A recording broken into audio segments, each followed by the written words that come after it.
From Wish TV and the All Indiana Podcast Network, this is the News 8 Daily 8 Podcast, a Wish TV News 8 update. Hi, this is Hannah Mordeau, and this is your News 8 Daily for April 25th. We've had some amazing days of weather. Today, going to be a bit of a change. Do have that rain gear handy. Not as much in the morning, but later on this afternoon, especially, there will be on and off chances of scattered showers and maybe even a storm here or there. But the good news is nothing severe. New on Daybreak, firefighters say an early morning fire damaged 3 homes and sent 1 person to the hospital with minor injuries on the far west side. The Wayne Township Fire Department tells us crews were called just after 3 this morning to a home on Venona Way near West 21st and Raceway Road. Firefighters say 1 house caught fire, then the flames spread to 2 other homes nearby. Crews quickly got the fire under control with help from firefighters from Avon, Brownsburg, and Speedway. There is no word yet, though, on what caused that initial fire. Lawmakers worked well into Friday morning. The legislative session ends, though, with a bombshell. State lawmakers vote to give the governor full control over Indiana University's Board of Trustees without any public debate on the measure. News 8's government reporter Garrett Bergquist explains the provision added in the session's final hours. The governor had already had the authority to name 6 of the 9 members of the IU Board of Trustees, but the IU Alumni Association elected the remaining 3. Governor Mike Braun will have the power to hire and fire all of the IU Board of Trustees. That language was added with no public hearings and without any of the usual legislative process. That set off furious debate overnight. What did we witness here today? We witnessed the power of the supermajority to deny our constituents due process, to be able to use your power in this chamber, in that chamber, in this General Assembly, to lock the public out. The measure also requires regular productivity reviews for tenured faculty and a review of which degrees are no longer being awarded. And faculty governance boards are limited to an advisory capacity only. None of those things came up at any time during session. Well, I think the key is we have a huge investment in IU, wonderful university, and the state has an interest in being sure that that is operated in the best way. And by the way, the governor will be the one that has to answer to the people. Did the governor ask for the language, the change to the Board of Trustees? No, it was a collaborative effort. There's some discussions around it, and just felt like it was an appropriate change to make, to have the governor, the state's largest university, have a appointment from the governor.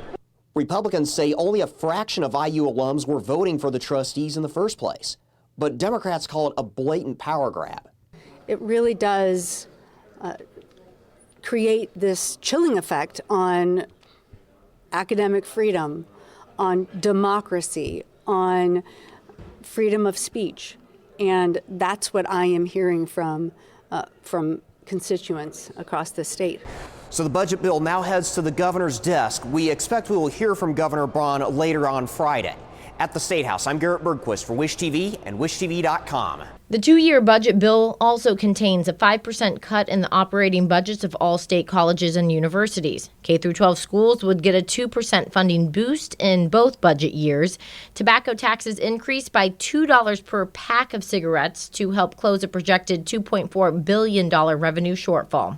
State lawmakers have also approved a measure aimed at getting hospital bills under control. Starting in 2029, nonprofit hospital systems that exceed the state average facility charges would lose their nonprofit status for 1 year.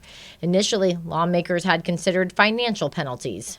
House Bill 1004 takes another significant step in our pursuit to lower health care costs in Indiana. Loss of nonprofit status versus a penalty will impact what benefits are provided to the community to keep Hoosiers healthier and prevent the unnecessary use of hospital services. Many community-based organizations depend on this funding support to make our communities thrive. The new rules will apply to the state's largest hospital systems, IU, Ascension, Parkview, Franciscan, and Community. In a very slim margin, the state Senate passed a bill that would allow school board candidates to list their political party affiliation on the ballot. 14 Republicans crossed party lines to vote against the bill, but the Senate still approved it by a 26-24 vote. The bill's Republican author says that the change will help voters know what candidates believe, but Democrats argue it increases partisanship. When you look at some of those issues school boards vote on, there is definitely an aspect of ideology and politics there. Why else would we turn school board elections into party primaries? To push out the independent thinker, to challenge or to silence the community member who doesn't check the right partisan box. If the governor signs the bill, candidates would also have the option to not have an affiliation listed next to their name on the ballot. Lawmakers have also approved new rules for some people on Medicaid. They include work requirements to be on the Healthy Indiana plan, an enrollment cap, and, as I-Team 8's Tim Spears shows us, a ban on Medicaid advertising. Once SB 2 is signed, all types of Medicaid providers, including counselors, therapists, nonprofits, won't be able to advertise services they provide under Medicaid. So usually when I am in the State House, I'm always talking about unintended consequences. Kim Dotson is CEO of ARC of Indiana, which connects services to people facing intellectual or developmental disabilities. Families will still be able to find them. It's just going to be a lot harder. She's concerned a small provision in the state's Medicaid overhaul could have big impacts on clients she serves. So many families who have a loved one with a disability are really overwhelmed, and they're looking for all the help that they can get. Under SB 2, state agencies and anyone contracted under Medicaid may not advertise or otherwise market the Medicaid program. Democratic State Representative Robin Shackelford told News 8 in a statement it blocks people from publicly encouraging Hoosiers to sign up for a program that can literally save lives. We live in an information age, and you would think that information about services like we provide and others and that we advocate for would be at your fingertips at all times. It really isn't. Jason McManus is the CEO of Wabash Center, which supports people with disabilities. He says not only are providers worried about struggling to reach clients, but also worries some of the most underserved communities are losing access to information. We go to great lengths to try and educate our community about what's available to them. Once Governor Mike Braun signs SB 2 into law, his Secretary of the Family and Social Services Administration, Mitch Robe, will have the power to decide which Medicaid providers can advertise and how. We need to make sure that legislators truly understand the vulnerability of Medicaid for people with intellectual and developmental disabilities, because when they make some of these sweeping changes, sometimes we get swept into it. The FSSA already banned certain providers from advertising on TV and radio, but it did not respond to my questions about how broadly restrictions under SB 2 will be enforced. Kim Dotson with the ARC of Indiana hopes to get clarity when she meets with Secretary Robe on Monday. The Marion County Juvenile Court could lose 6 magistrates if Governor Braun signs a bill that lawmakers passed. Final version of the bill also gets rid of court seats in Blackford, Jennings, and Lawrence counties, but it does add 2 judicial seats in Hamilton County. Supporters say the move will save the state money, while critics say it will slow the judicial process and add to already heavy caseloads. One person has died in a collision with one of the state's most recognizable vehicles. The Boilermaker Special is the train-shaped truck that serves as a rolling mascot for Purdue University. Crash happened yesterday afternoon on US 52 at Wyandotte Road, southeast of Lafayette.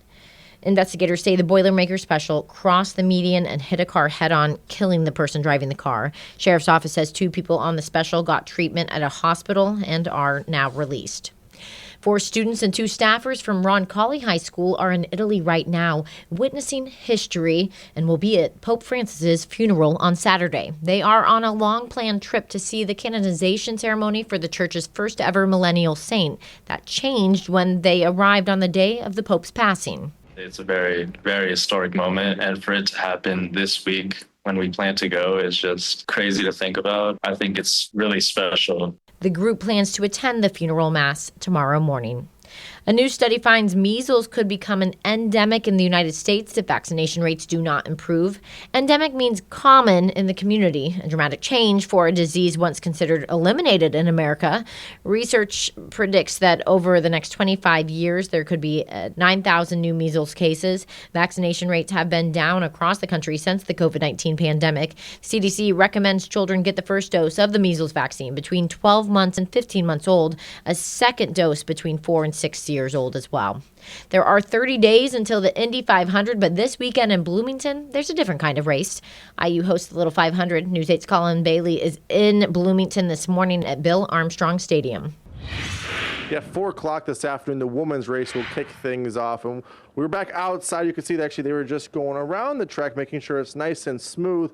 But Peter, just kind of talk about this. There's a lot that goes into the Little 500. How do the racers train for this? What is that prep like? They're doing a lot of bike riding. Yeah, absolutely, Colin. They are super dedicated. Some of these racers, they train year-round. Some do it for a few months, but either way, they're all working really hard. They do road rides all the time. They do centuries all the time. And we have open track as well, where they do workouts on the track, interval training, long rides, tempo rides. You name it, they do it. And additionally, for all of our first-year riders, we have a curriculum called Rookie Week, where they spend a couple weeks at the track. They have to pass a skills check, and they also have to get a certain amount of hours in. Then you have to get a certain amount of hours in at open track as well in order to be ready for a race day. So today is race day. The women's will race today. What does their race look like? And the men's are tomorrow. What does that race look like? Yeah, absolutely. The women's race today is going to be 100 laps, 25 miles, and the men's race tomorrow is going to be 200 laps or 50 miles. And it's going to be a lot of commotion, a lot of fast riding, and it's going to be an exciting day both today and tomorrow. Talk about the side of giving back to the university and how this event helps that. Yeah, absolutely. The whole purpose of the event is to raise money for mental health services on campus, mental health initiatives, and additionally, the Student Foundation, we fully support our campaign partner, Students Helping Students, and that's the whole point of the race. This is why we do it, and we couldn't do it for a better cause. You were a student here, now you work here. What's your favorite part of Little 500 weekend? I mean, the races themselves are just so exciting, super fun. It's super fun to see everyone's friends and family come out and support them for this event, and just the excitement in all the riders' eyes, and of course the competitive edge. We love to see the competitive spirit between the riders. Today, 4 o'clock, women's race tomorrow. The men's race will kick off. A lot of bike riding going to go on out here. Tough to get ready for this, but for now here on the IU campus, I'm Colin Bailey for Wish TV and WishTV.com. Back to four wheels now. 2 top names are okay, but their cars are banged up after tangling with turn 1 at the Speedway. Crossover star Kyle Larson hit first early in day 2 on this week's open test. Then Takuma Sato did nearly the same thing later in the morning session. The day had 2 sessions. The early hours saw cars running high boost, and later hours were race trim. Scott McLaughlin was fastest in the hot session with the lap at 232.5 miles an hour. Alex Palou was then quickest in the race setup at 223, almost 224 miles an hour. The Colts have 2 picks tonight in the NFL draft as the second and third rounds play out. In night 1, the team chose a Big Ten tight end. Penn State's Tyler Warren is the 14th overall pick. Warren caught 104 passes in his senior season and picked up some Heisman Trophy votes in helping the Nittany Lions reach the college football playoff semifinal last season.